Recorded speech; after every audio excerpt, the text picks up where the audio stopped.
हर खबर पर होगी आपकी पकड़। डाउनलोड कीजिए एबीपी लाइव ऐप। नमस्कार, दिन भर की बड़ी खबरों का बुलेटिन पंचनामा लेकर हाजिर हैं हम 5। आज राम मंदिर का भूमि पूजन हुआ, इससे जुड़ी हर बड़ी खबर हम आपको आगे बताएंगे पंचनामा में। बिल्कुल यासिर, और साथ ही ये भी बताएंगे कि अयोध्या की धरती से आज प्रधानमंत्री नरेंद्र मोदी ने पूरी दुनिया को क्या संदेश दिया। बिल्कुल, देखिए अयोध्या से बड़ी कवरेज तो हम आपको दिखाएंगे ही, लेकिन सुशांत सिंह राजपूत केस में आज सुप्रीम कोर्ट ने एक बड़ी बात कह दी है। क्या है वो बात, ये भी आगे देखिए। बिल्कुल शिखा, ये दो बड़ी खबरें तो होंगी पंचनामा में। इसके साथ आपको ये भी बताएंगे कि देश के किस हिस्से में बाढ़ की वजह से लोगों को परेशानियों का सामना करना पड़ रहा है। तो चलिए शगुन, पंचनामा की शुरुआत कर लेते हैं आज की बड़ी खबर के साथ। अपने दर्शकों को बता दें कि दिन की ही नहीं बल्कि पिछले कई दशकों की सबसे बड़ी खबर है ये। प्रधानमंत्री नरेंद्र मोदी ने आज अयोध्या में भूमि पूजन के साथ ही राम मंदिर निर्माण की नींव रख दी। ठीक 12:40 पर अयोध्या में वो शुभ घड़ी आ गई जिसका देश के लोग सदियों से इंतजार कर रहे थे। भूमि पूजन के साथ अयोध्या में भगवान राम के भव्य मंदिर निर्माण की शुरुआत हो गई। भूमि पूजन की पूजा पूरी विधान से कराई गई।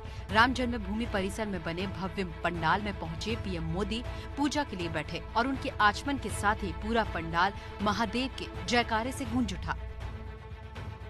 मंत्रोच्चार के साथ पंडितों ने देवताओं का आह्वान किया और भूमि पूजन की पूजा की शुरुआत की। कि हमारा मन शिव संकल्प वाला हो, सत्य संकल्प वाला हो, दृढ़ संकल्प वाला हो, सात्विक संकल्प वाला हो।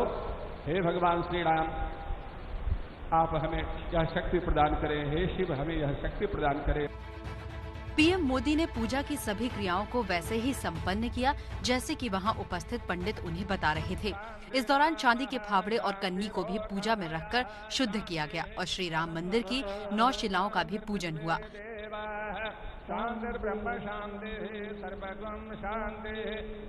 पंडितों ने भूमि पूजन में शामिल किए गए ताम्रपट्ट और शिलाओं का भी पूजा में वर्णन किया। दिख रहा है प्लेट धातु की, ये कांची कामकोटि पीठ के शंकराचार्य जी ने लिखकर भेजी है। काफी लंबे मंत्रोच्चार के बाद पीएम मोदी ने शिलापट, औजारों और भूमि पूजन स्थल के खड़े होकर आरती की और भूमि पूजन स्थल की परिक्रमा के बाद संकल्प लिया।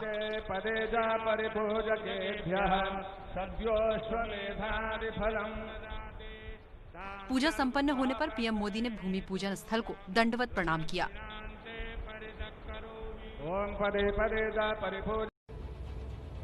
तो वाकई ऐतिहासिक दिन, राम मंदिर के निर्माण की नींव रखी गई आज। और राम मंदिर के भूमि पूजन के बाद पीएम मोदी ने देश दुनिया के करोड़ों राम भक्तों को बधाई दी। भूमि पूजन के बाद मंच पर पहुंचे पीएम मोदी ने हाथ जोड़कर लोगों का अभिवादन किया और सिया राम के जयकारे के साथ अपने भाषण की शुरुआत की। माता जानकी को जरा याद कर लें, उसके बाद ही मैं अपनी बात को आगे बढ़ाऊंगा। सियावर रामचंद्र की, सियावर रामचंद्र की जय सिया राम, जय सिया राम। मोदी ने सबसे पहले देश दुनिया में मौजूद श्री राम के भक्तों को राम मंदिर के भूमि पूजन की बधाई दी।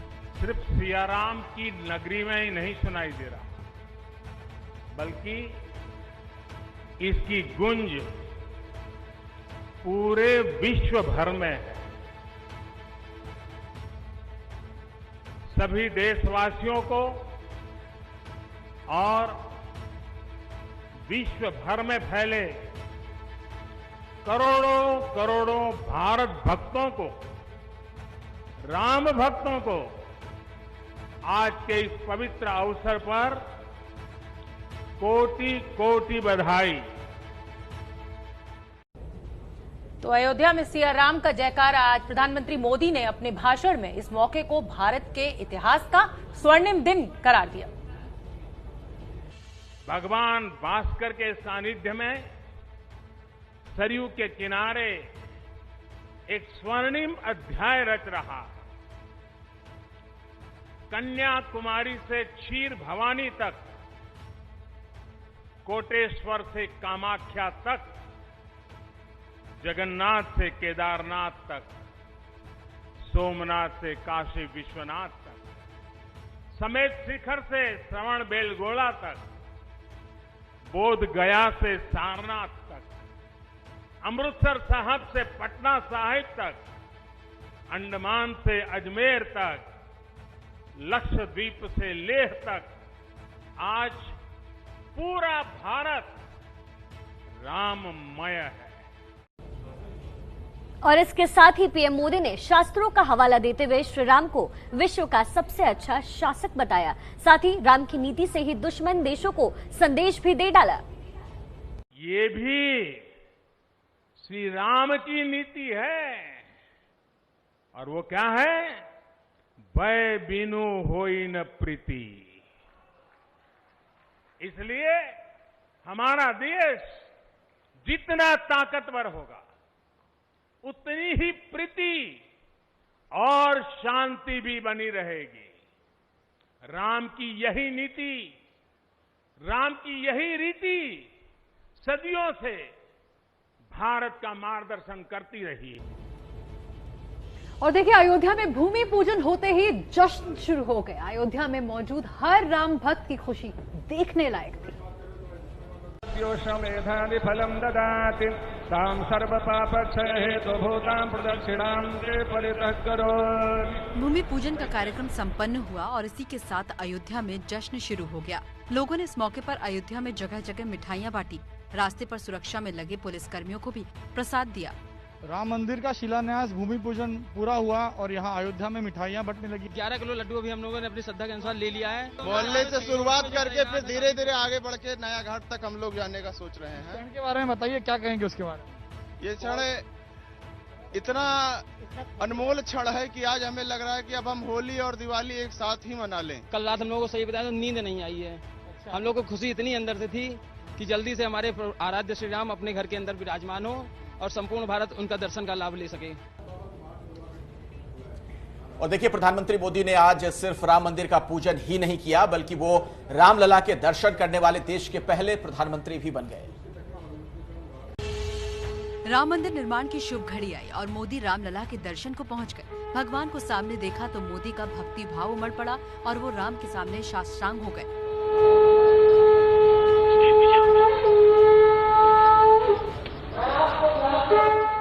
ये रामलला के प्रति पीएम मोदी का भक्ति भाव है जो इन तस्वीरों से साफ झलक रहा है। और मोदी को भगवान राम की इस भक्ति का फल भी मिला क्योंकि रामलला के दर्शन करने वाले वो देश के पहले प्रधानमंत्री बने हैं।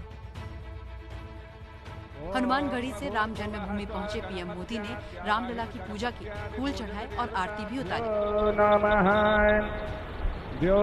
शांतिरंतरिक्षकुम शांति पृथिवी शांतिरापः शांतिरोषधयः शांति। पूजा के बाद प्रधानमंत्री मोदी ने सामने रखी दान पेटी में अपनी जेब से पैसे निकालकर दान भी किया।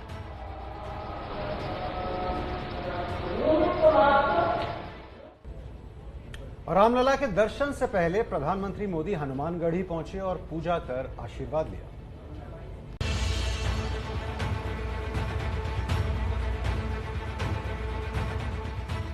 भगवान राम से जुड़ा कोई काम हो और उसमें बजरंगबली शामिल ना हो, ये संभव ही नहीं। यही वजह है कि राम मंदिर के ऐतिहासिक पल का साक्षी बनने पहुंचे पीएम मोदी सबसे पहले हनुमानगढ़ी पहुंचे। यहां पीएम मोदी ने बजरंगबली की पूजा कर उनसे रामकाज की अनुमति ली।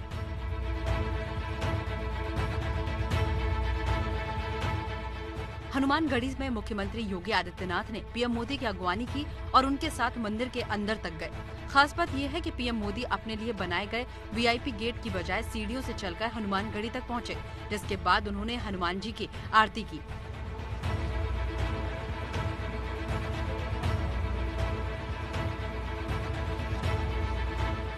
आरती के बाद पीएम मोदी ने हनुमानगढ़ी परिसर की परिक्रमा भी की।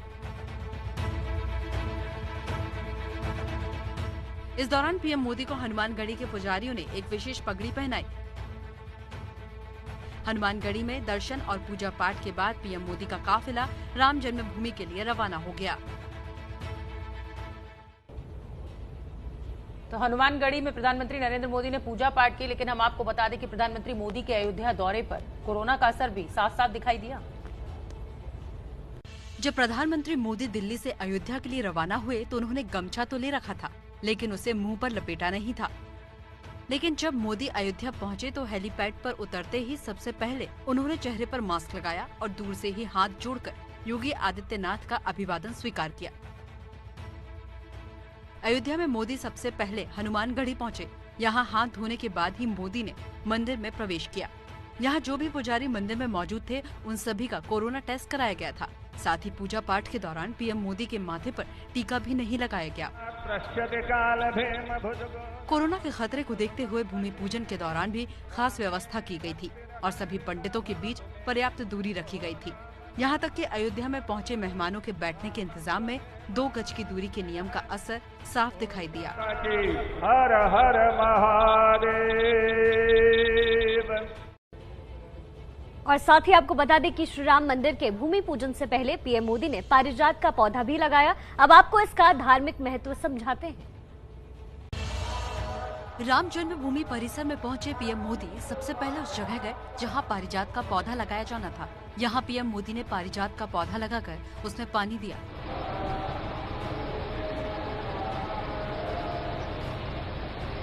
पारिजात के पौधे के धार्मिक महत्व के कारण ही इसे भूमि पूजन कार्यक्रम का हिस्सा बनाया गया। हिंदू मान्यता के अनुसार पारिजात के पौधे के फूलों से भगवान हरि का श्रृंगार होता है। ऐसा भी कहा जाता है कि मां लक्ष्मी को भी पारिजात के फूल काफी पसंद हैं। भगवान राम को विष्णु का ही अवतार माना जाता है, इसलिए राम मंदिर परिसर में पारिजात का पौधा लगाने का फैसला किया गया। और राम मंदिर के भूमि पूजन के बाद यूपी के सीएम योगी आदित्यनाथ ने कहा कि 500 साल के संघर्ष के बाद ये जीत हासिल हुई है। 500 वर्षों का एक लंबा, बड़ा और कड़ा संघर्ष, साधना, लेकिन भारत के लोकतांत्रिक मूल्यों, भारत की न्यायपालिका और भारत की कार्यपालिका की ताकत शांतिपूर्ण ढंग से, लोकतांत्रिक पद्धति से और संविधान सम्मत तरीके से समस्याओं का समाधान कैसे हो सकता है, आदरणीय प्रधानमंत्री जी के नेतृत्व में भारत ने दुनिया की सभी ताकतों को इस बात का एहसास कराया है। ब्रह्मांड नायक मर्यादा पुरुषोत्तम भगवान श्री राम के भव्य मंदिर के निर्माण के कार्य को हम अपनी आंखों के सामने देख सकें। और भूमि पूजन के बाद आरएसएस प्रमुख मोहन भागवत ने कहा कि 30 साल के संघर्ष के बाद अब आनंद का क्षण आया है। आनंद का क्षण है, बहुत प्रकार से आनंद है। एक संकल्प लिया था और मुझे स्मरण है कि तब के हमारे संघ के सरसंघ चालक बाला साहब देवरज जी ने ये बात हमको कदम आगे बढ़ाने के पहले याद दिलाई थी कि बहुत लग के 20-30 साल काम करना पड़ेगा, तब कभी ये काम होगा। और 20-30 साल हमने किया। 30वें साल के प्रारंभ में हमको संकल्प पूर्ति का आनंद मिल रहा है। तो सरसंघ चालक ने कहा कि आनंद का क्षण आया है। और हम आपको बता दें कि राम मंदिर की भूमि पूजन को लेकर पूरी अयोध्या को दुल्हन की तरह सजाया गया। भूमि पूजन के लिए पीएम मोदी जहां बैठे थे और जिस मंच से उन्होंने भाषण दिया उसके आसपास हर जगह फूलों से सजावट की गई। तस्वीरों में प्रधानमंत्री दिखाई दे रहे हैं, मुख्यमंत्री योगी आदित्यनाथ दिखाई दे रहे हैं, उप मुख्यमंत्री केशव मौर्य और पर्यटन मंत्री नीलकंठ तिवारी। तो इस तरह की भी तस्वीरें हैं। और अगर पीछे सड़कों की तस्वीर दिखाऊं आपको तो आप देखिए कि इधर भी सुरक्षा के कड़े इंतजाम होने के साथ साथ साज सजावट बहुत ज्यादा की गई है। तो दोनों तरफ पीले और भगवा रंग के कपड़ों से सड़कों को सजाया गया है, गेंदे के फूल लगाए गए हैं और मंदिरों के बाहर की भव्य सजावट देखिए कितनी खूबसूरती से। सड़क के किनारे एक जो मंदिर है शिव जी का, इस मंदिर को भी सजाया गया है। तो इस तरह की तैयारियां, इस तरह के इंतजाम दिखाई दे रहे हैं। जिस रास्ते से होकर पीएम मोदी का काफिला भूमि पूजन के कार्यक्रम वाली जगह तक पहुंचा, वहां के रंग भी देखने लायक थे। करीब 500 टन फूलों का इस्तेमाल किया गया। देख सकते हैं किस तरह से पूरी अयोध्या सजी हुई है। चारों तरफ पीले लाल रंग के पटके यहाँ पर लगाए गए हैं। 500 के करीब टन फूल यहाँ पर लगाए गए हैं, जिससे ये पूरा रास्ता बेहद खूबसूरत नजर आया। इसके अलावा देख सकते हैं कि हर तरफ पीले रंग से पूरी अयोध्या को रंग दिया गया है। अयोध्या को दुल्हन की तरह सजाया गया और भूमि पूजन के दौरान पूरी अयोध्या जश्न में डूबी दिखाई दी। अयोध्या के महंत नृत्य गोपाल दास के आश्रम से ज्ञानेंद्र तिवारी की हमारी एक खास रिपोर्ट देखिए। अयोध्या में आज खुशी देखिए बस आप। ये महंत श्री नित्य गोपाल दास जी का आश्रम है और देखिए यहाँ पर जो साधु संत हैं वो सुबह से ही जय श्री राम के नारे लगाकर जो है जश्न मना रहे हैं और नाच रहे हैं। और ये देखिए कैसे लोग यहाँ पर ढोल मजीरे के साथ आज की घड़ी का इंतजार कर रहे थे और सब जय जय श्री राम के नारे लगाकर झूम रहे हैं खुशी से। और इसके साथ ही शंख बजाकर जो है आज के इस दिन का स्वागत किया जा रहा है। तो कुल मिलाकर जो लोग यहाँ पर हैं उनको आप देख सकते हैं कि कैसे पूरे अयोध्या में गुंजायमान हो रहा है जय श्री राम के जय घोष के साथ। यहाँ पर शंख से शंखनाद हो गया है। तो ये तस्वीरें आपने देखी, अयोध्या भूमि पूजन के लिए जश्न में पूरी तरह से डूबी हुई दिखाई दी। देखिए अयोध्या से संवाददाता अंकित गुप्ता की एक और रिपोर्ट।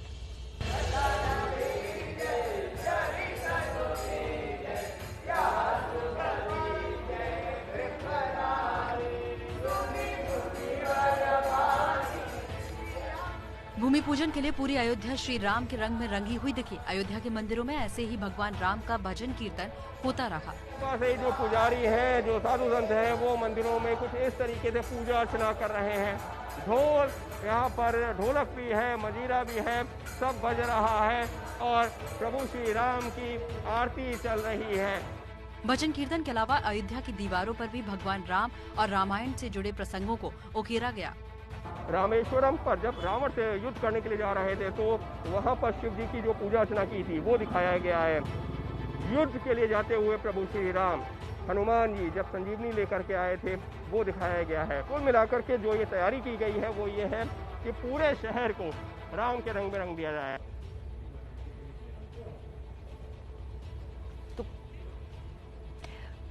तो कोरोना के चलते भूमि पूजन से दूरी की बात कहने वाली उमा भारती भी आखिरकार इस कार्यक्रम में पहुंच गई। मंदिर आंदोलन से जुड़ी रही उमा भारती भी भूमि पूजन पर रामलला के दर्शन को पहुंच ही गई। जन्मभूमि परिसर के पंडाल में मौजूद लोगों ने उमा का स्वागत किया और उनके आने पर खुशी जताई। हालांकि भूमि पूजन में आने से पहले ही उमा ने ट्वीट कर राम काज में शामिल होने की बात बता दी थी। मैं मर्यादा पुरुषोत्तम राम की मर्यादा से बनी हूँ। मुझे राम जन्मभूमि न्यास के वरिष्ठ अधिकारी ने शिलान्यास स्थली पर उपस्थित रहने का निर्देश दिया है, इसलिए मैं इस कार्यक्रम में उपस्थित रहूंगी। भूमि पूजन में पहुंची उमा ने मंदिर निर्माण में रामकाज का सपना पूरा करने की बात कही।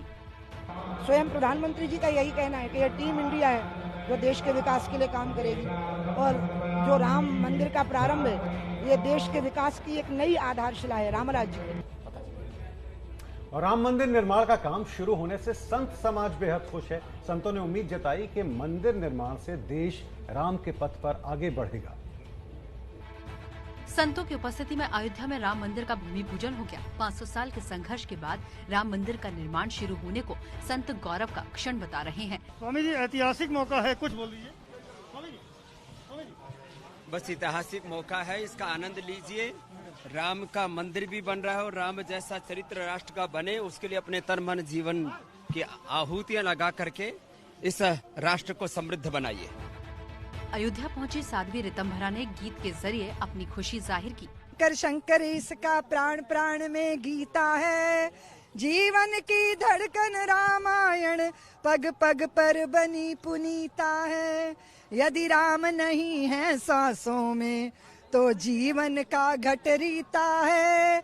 नर नाहर श्री पुरुषोत्तम का शुभ मंदिर भव्य बनाएंगे, अब मंदिर वहीं बनाएंगे।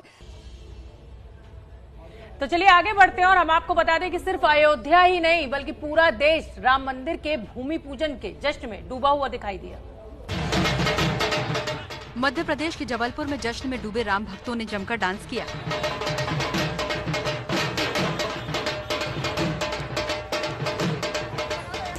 राजस्थान के जोधपुर में भगवान राम के जयकारे लगे और लोगों ने पटाखे जलाकर जश्न मनाया। कुछ ऐसा ही जश्न यूपी के फतेहपुर में भी दिखा, जहां पहले भजन कीर्तन हुआ और फिर पटाखे जलाए गए।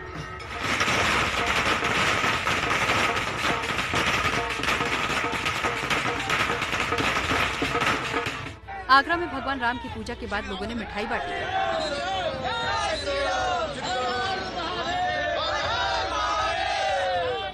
बिहार के पटना में भी भूमि पूजन के मौके पर मुंह मीठा कराया गया।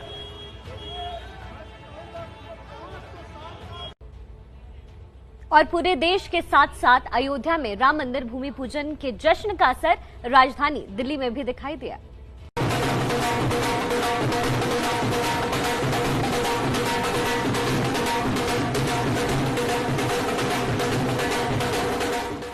तस्वीरें दिल्ली के कनॉट प्लेस के प्राचीन हनुमान मंदिर की हैं, जहां राम की भक्ति में हनुमान जी डूबे हुए दिखे।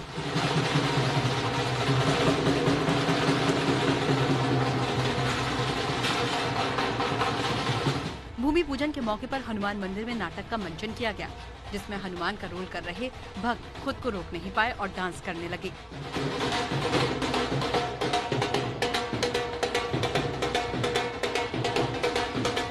मंदिर में पहुंचे श्रद्धालु और पंडित भी राम की भक्ति में डूबे नजर आए।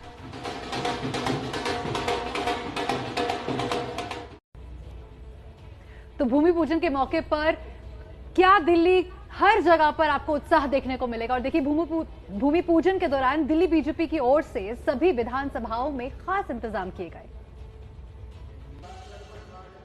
सामने लगी बड़ी सी स्क्रीन पर अयोध्या में भूमि पूजन का कार्यक्रम चल रहा है और पास बैठे बीजेपी कार्यकर्ता पूरा कार्यक्रम देख रहे हैं। अयोध्या में ऐतिहासिक भूमि पूजन के दौरान दिल्ली के सभी 70 विधानसभाओं में बीजेपी की ओर से यह खास इंतजाम किया गया था। इस समय हम दिल्ली के मंदिर मार्ग स्थित वाल्मीकि भगवान मंदिर में है। उस मंदिर और कॉलोनी का जो मुख्य द्वार है वहां पर ये स्क्रीन लगाई गई है और यहाँ पर दिल्ली बीजेपी के अध्यक्ष मौजूद हैं। दिल्ली बीजेपी के अध्यक्ष आदेश कुमार गुप्ता ने कहा कि राम मंदिर भूमि पूजन के मौके पर देश की राजधानी भी भगवामय हो गई। दिल्ली के अंदर पूरा वातावरण राममय है, अयोध्या में है, भगवामय है और आज भारतीय जनता पार्टी के कार्यकर्ताओं की खुशी का ठिकाना नहीं है। उधर भूमि पूजन में जाने का न्योता न मिलने पर बीजेपी के नेता मनोज तिवारी थोड़े भावुक हो गए। इस समय पूरी दुनिया पे एक संकट है और उस संकट में हम नहीं जा पाए हैं तो मन तो दुखी है। तो हमें दुख तो है, किसको नहीं दुख हो। मुझे भी दिख रहा है आपके वैसे नहीं होगा, लेकिन कोई बात नहीं। कोरोना की वजह से अयोध्या में भूमि पूजन के कार्यक्रम में कम लोगों को बुलाया गया, जिसका मनोज तिवारी को दुख है। हालांकि उन्होंने अपने घर पर अयोध्या जैसा एक मिनी मंच बनाया। मनोज तिवारी ने भूमि पूजन के मौके पर नया गीत भी तैयार किया। 5 सदी के इंतजार को मिलकर हमें सजाना है। जहाँ जगत में राम पधारे उसी अयोध्या जाना है। जहाँ जगत में राम पधारे उसी अयोध्या जाना है।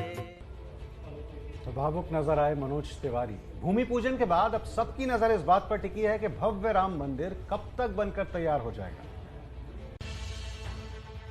अयोध्या में भूमि पूजन के बाद पूरे देश को अब इस बात का इंतजार है कितना वक्त और लगेगा राम मंदिर के निर्माण में। जिन भक्तों ने एक एक ईंट का पूजन करके दिया है वो सब ईंटें नींव में नीचे लगाई जाएंगी। 32 महीने के हिसाब से राम मंदिर का निर्माण मार्च 2023 तक पूरा हो जाएगा। हालांकि इसमें थोड़ी देरी भी हो सकती है क्योंकि मंदिर को और भव्य बनाया जा रहा है। मंदिर के नए मॉडल में ऊंचाई, आकार, क्षेत्रफल और बुनियादी संरचना में पहले के मुकाबले काफी बदलाव है। मंदिर निर्माण से राम जन्मभूमि ट्रस्ट देश भर के करोड़ों लोगों को जोड़ रहा है। अपनी समिति की योजना है कि चाहे लोगों से 10 रुपया लिया जाए, श्रद्धा निधि लेनी चाहिए, जिससे पूरे देश और विदेश में रहने वाले हिंदू को लगे कि हमारा भी मंदिर में लगा हुआ है। तो चलिए आगे बढ़ते हैं। और जैसा कि मैंने पहले भी कहा कि राम मंदिर भूमि पूजन का जश्न सिर्फ भारत में ही नहीं, 7 समुंदर पार भी देखा गया।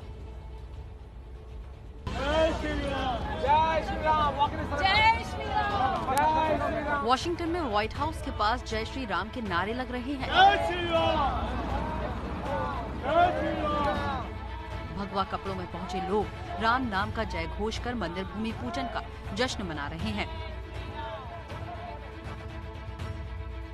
सामने खड़ी गाड़ी पर बड़ी सी स्क्रीन लगी है जहां राम भूमि की झलकियां दिख रही हैं। सिर्फ वॉशिंगटन ही नहीं, अमेरिका के कई शहरों में मंदिर भूमि पूजन का जश्न मनाया जा रहा है और लोग इस दिन को ऐतिहासिक बता रहे हैं।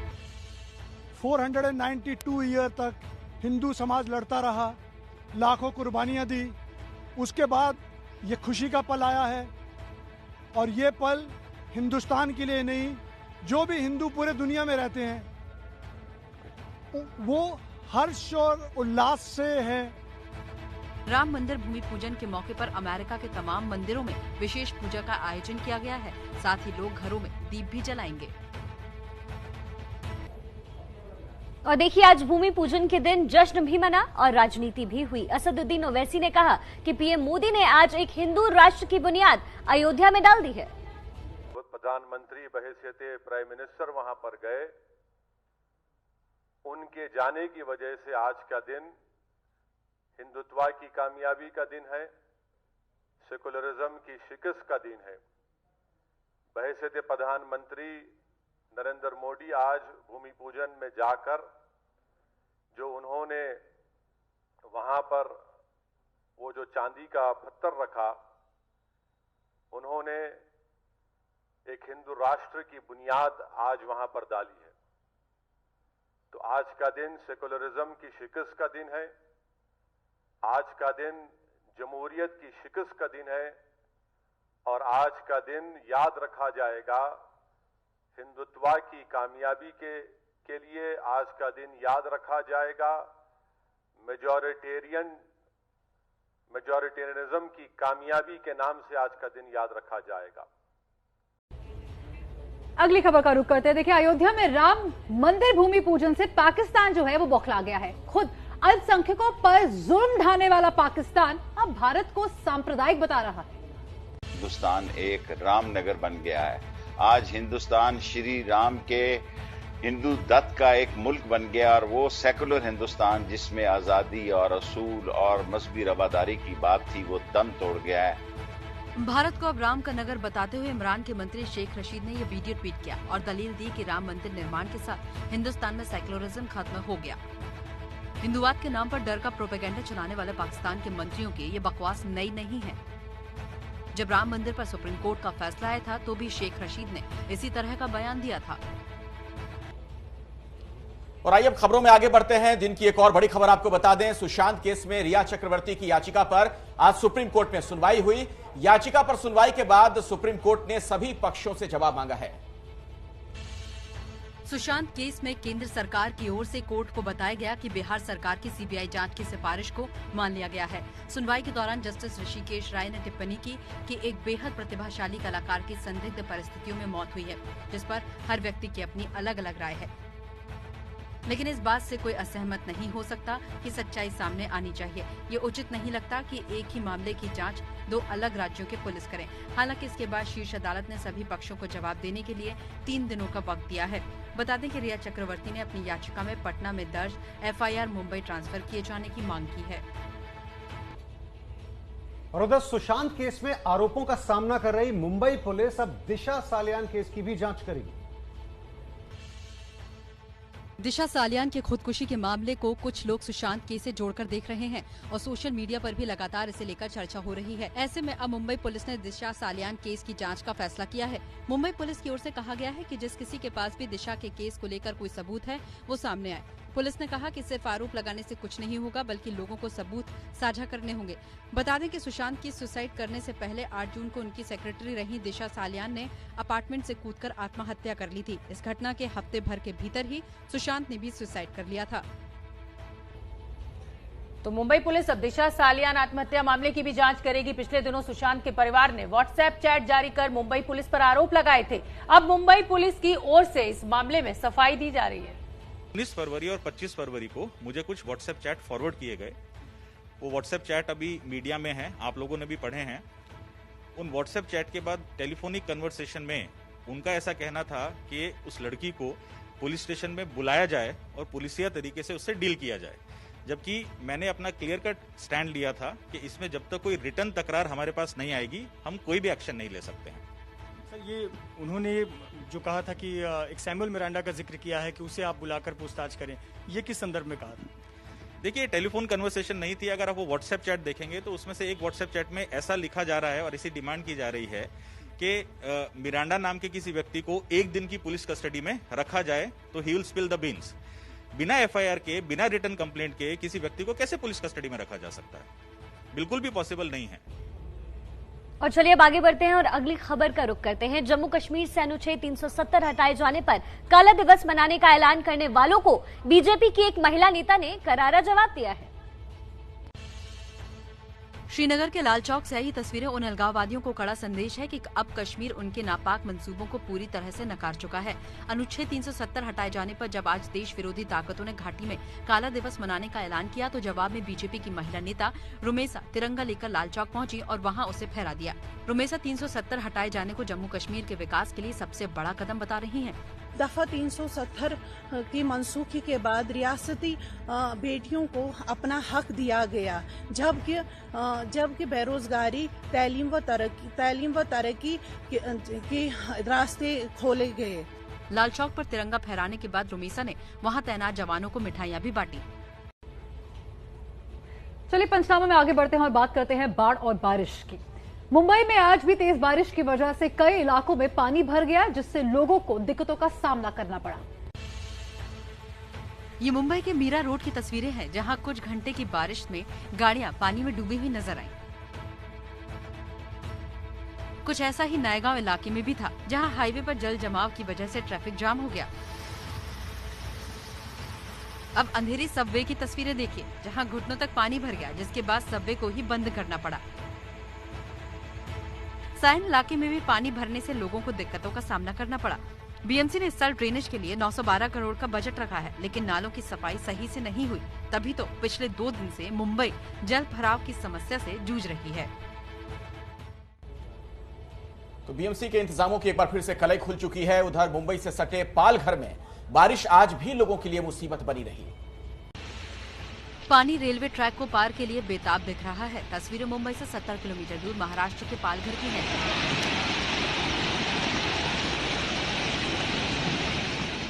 पालघर के नाला सुपारा में तेज बारिश के बाद पानी लोगों के घरों और दुकानों में घुस गया है।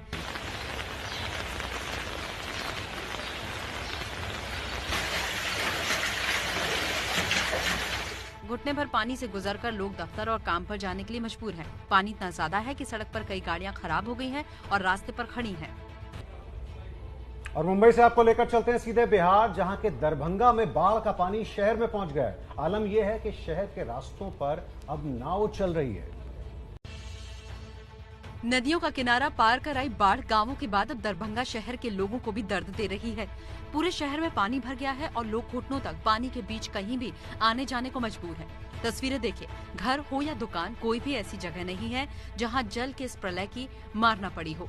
दरभंगा जिले के 48 में से 22 वार्डों में पानी भरा हुआ है और लोग बाढ़ के चलते आई संकट से जूझ रहे हैं। करीब करीब पूरा शहर तालाब में तब्दील हो चुका है और कहीं आने जाने के लिए लोगों को नाव का सहारा लेना पड़ रहा है।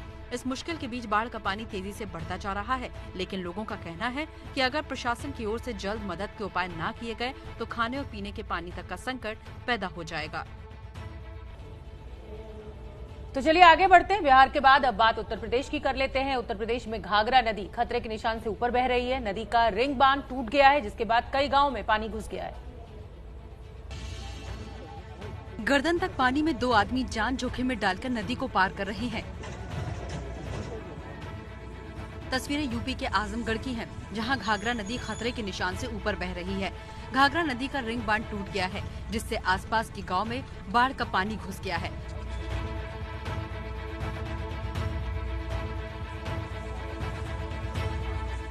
उधर प्रशासन बेबस नजर आ रहा है। 3 जिलों की टीम मिलकर भी बांध को ठीक नहीं कर पा रही। आजमगढ़ के अलावा मऊ और बलिया से भी टीम पहुंची हुई है। आजमगढ़ जिले में बाढ़ से हुए नुकसान का जायजा मंत्री सुरेश राणा ने हवाई सर्वेक्षण के जरिए लिया और दावा किया रिंग बांध को सही करने में अधिकारी अच्छा काम कर रहे हैं। और इस वक्त मुंबई से एक बड़ी खबर सामने आ रही है। मुंबई में भारी बारिश के बाद जाम लग गया है। मुंबई में बारिश के बाद जाम लगा। 2 दिनों से लगातार मूसलाधार बारिश हो रही है। मुंबई के गिरगांव में लगा है भारी ट्रैफिक जाम। आप तस्वीरों में देख सकते हैं, सड़कें पानी से लबालब और वहां गाड़ियां फंसी हुई है, जाम लगा हुआ है। आपको बता दें कि कल से लगातार मुंबई में बारिश हो रही है और बारिश के बाद कुछ ऐसा दिखा मुंबई का नजारा। इस वक्त आप मुंबई के गिरगांव इलाके की तस्वीरें देख रहे हैं टीवी स्क्रीन पर। लबालब पानी से भरी हुई सड़कें और सड़कों पर भारी जाम लगा हुआ है।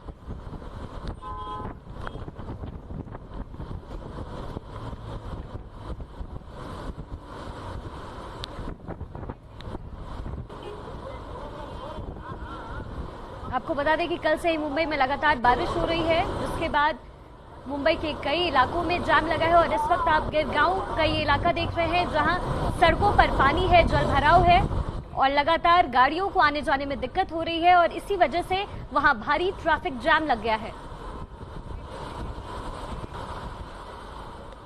मुंबई में भारी बारिश की वजह से लगा जाम। तस्वीरें मुंबई के गिरगांव इलाके की है। आप देख सकते हैं तस्वीरों में सड़कों पर जल जमाव, पानी भरा हुआ है और साथ ही लंबी गाड़ियों का जो वो कतार है, आप देख सकते हैं अपनी टेलीविजन स्क्रीन पर। ये मुंबई की तस्वीरें हैं और हर साल मुंबई का हाल कुछ ऐसा ही होता है। आपको बता दें कि कल से लगातार ही और इस वक्त मुंबई से रेनू चौधरी हमारी संवाददाता जुड़ गई हैं। रेनू, क्या अपडेट है अभी इस खबर पर? मुंबई में देखिए लगातार बारिश हो रही है और पिछले 1 घंटे में कई मिलीमीटर बारिश होने के कारण जो है अब यातायात प्रभावित होने लगे हैं।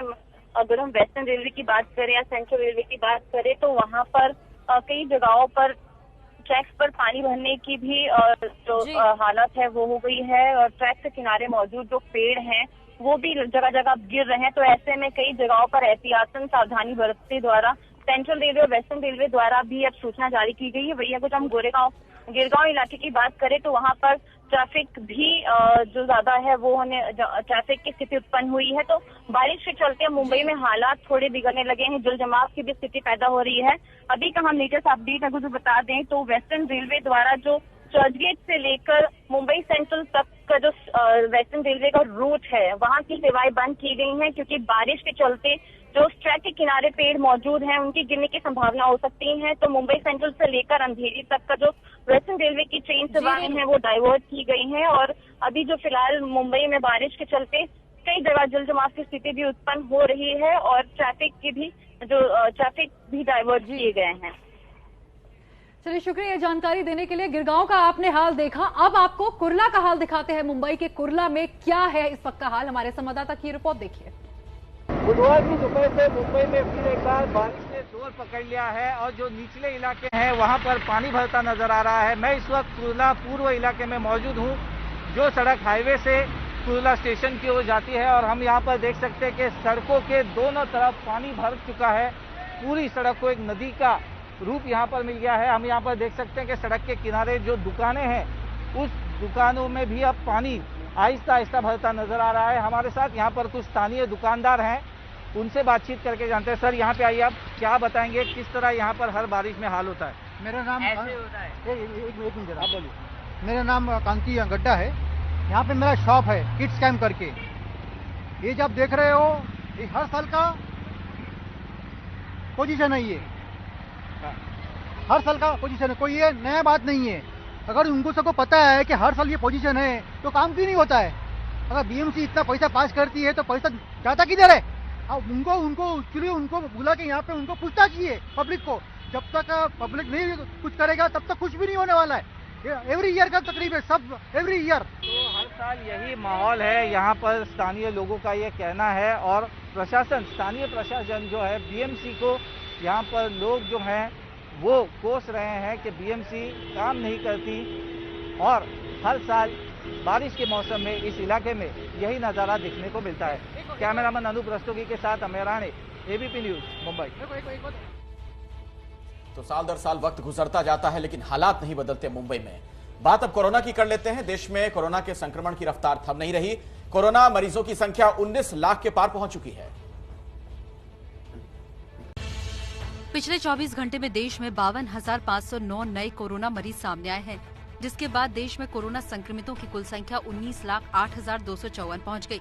24 घंटे में 857 लोगों की कोरोना से मौत हुई है। कोरोना से कुल 39,795 लोगों की मौत हो चुकी है। संक्रमण के मामले लगातार बढ़ रहे हैं, लेकिन साथ ही ठीक होने वालों की संख्या भी बढ़ रही है।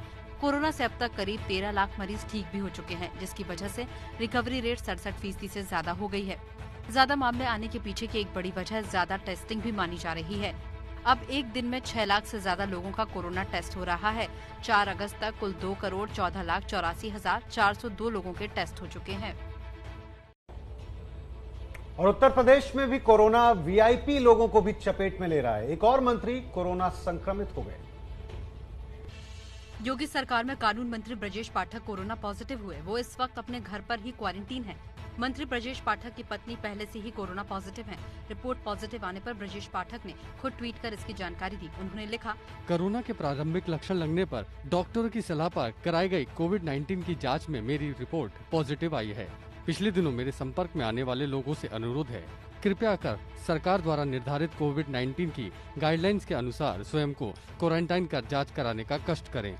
इससे पहले यूपी बीजेपी के अध्यक्ष स्वतंत्र देव सिंह भी कोरोना संक्रमित पाए गए, तो एक कैबिनेट मंत्री कमला रानी की कोरोना से मौत हो चुकी है। तो क्या आम क्या खास, सभी कोरोना की चपेट में आ रहे हैं। मध्य प्रदेश के मुख्यमंत्री शिवराज सिंह चौहान की कोरोना टेस्ट रिपोर्ट नेगेटिव आई है। शिवराज ने डॉक्टर्स और मेडिकल टीम को शुक्रिया कहा है। 12 दिनों के बाद मध्य प्रदेश के सीएम शिवराज सिंह चौहान की कोरोना टेस्ट रिपोर्ट नेगेटिव आई है। 25 जुलाई को कोरोना पॉजिटिव होने पर उन्हें अस्पताल में भर्ती कराया गया था। तीसरी बार कोरोना जांच में आज उनकी रिपोर्ट नेगेटिव पाई गई। पॉजिटिव होने के बाद वो चिरायू अस्पताल में भर्ती थे, लेकिन वो अस्पताल से ही अपने मंत्रालय का कामकाज करते रहे। कोरोना रिपोर्ट नेगेटिव आने के बाद ट्विटर पर शिवराज ने लिखा, मैं आज पूर्ण स्वस्थ होकर घर वापस लौटा। मैं डॉक्टर, नर्स समेत पूरी टीम को धन्यवाद देता हूँ, जिन्होंने मेरा सदैव ध्यान रखा। कोरोना वॉरियर्स निस्वार्थ भाव से अस्पताल के प्रत्येक मरीज की देखभाल कर रहे हैं। आप भगवान का रूप हैं। आपका ये ऋण मैं कभी नहीं चुका सकता हूं। और अब आपको ये भी बता दें कि देश में जिम और योगा सेंटर चलाने वालों के लिए एक अच्छी खबर है। आज देश के कई राज्यों में जिम फिर से खुल गए। ये तस्वीर असम की राजधानी गुवाहाटी की है, जहां करीब 4.5 महीने बाद आज ये जिम खुला। कोरोना की वजह से मार्च के आखिरी में देश भर में जिम बंद कर दिए गए थे, लेकिन अब सरकार ने जिम खोलने की अनुमति दे दी है। हालांकि कुछ नियमों का भी पालन करना होगा। जिम के अंदर किसी भी मशीन को छूने से पहले हाथों को सैनिटाइज करना जरूरी होगा। एक ग्रुप के वर्कआउट करने के बाद जिम को 20 मिनट के लिए सैनिटाइज करना होगा। जिम में मास्क पहनकर पहुंचने पर ही एंट्री मिलेगी। जिम के अलावा योग सेंटर को भी खोलने की अनुमति दे दी गई है। हालांकि ये राज्यों पर निर्भर है कि वो कहां जिम और योग सेंटर खोलें और कहां बंद रखें। जैसे नोएडा में अभी जिम नहीं खोले गए हैं। चलिए अब बात एक बड़ी अंतर्राष्ट्रीय खबर की। लेबनान की राजधानी में हुए धमाके में 80 से ज्यादा लोगों की मौत हो गई है। ये किसी फिल्म का सीन नहीं है, बल्कि लेबनान की राजधानी बैरूत की असली तस्वीर है। बम धमाकों ने पूरे शहर को दहला दिया। सफेद धुएं का इतना ऊंचा गुबार बताने के लिए काफी है कि धमाके की ताकत कितनी होगी। करीब 1 किलोमीटर के दायरे की इमारतें पलक झपकते ही जमींदोज हो गईं। 10 किलोमीटर के दायरे में जितनी भी इमारतें थीं, उनमें से ज्यादातर के शीशे टूट गए। सैकड़ों घरों की बालकनी गिर पड़ी। कई घरों की छतें भी टूट गईं। धमाके के बाद लोग चीखते चिल्लाते सड़कों पर भाग रहे थे। कोई खून से लथपथ अपने परिजनों को फोन पर बता रहा था कि जान बच गई है, जबकि कई घायलों को संभालने में जुटे हुए थे। खबरों के मुताबिक जहां धमाका हुआ वहां भारी मात्रा में विस्फोटक पदार्थ रखे हुए थे। धमाके के बाद फौरन राहत और बचाव कार्य शुरू हो गया। एम्बुलेंस के जरिए घायलों को अस्पताल पहुंचाया गया। लेबनान में मौजूद भारतीय दूतावास स्थिति पर निगाह बनाए हुए है और भारतीयों से संयम बरतने की अपील की गई है। और अब अगली खबर, जम्मू कश्मीर से अनुच्छेद 370 हटाने का 1 साल पूरा होने पर पाकिस्तान की एक और साजिश सामने आ चुकी है। यह है भारत के खिलाफ पाकिस्तान की साजिश का नक्शा। इसे पाकिस्तान ने जम्मू कश्मीर से धारा 370 खत्म करने के 1 साल पूरा होने के ठीक 1 दिन पहले जारी किया है। आज से सारे पाकिस्तान में जो हमारा ऑफिशियल नक्शा होगा पाकिस्तान का, वो ये जो आज पाकिस्तान की कैबिनेट ने पास किया।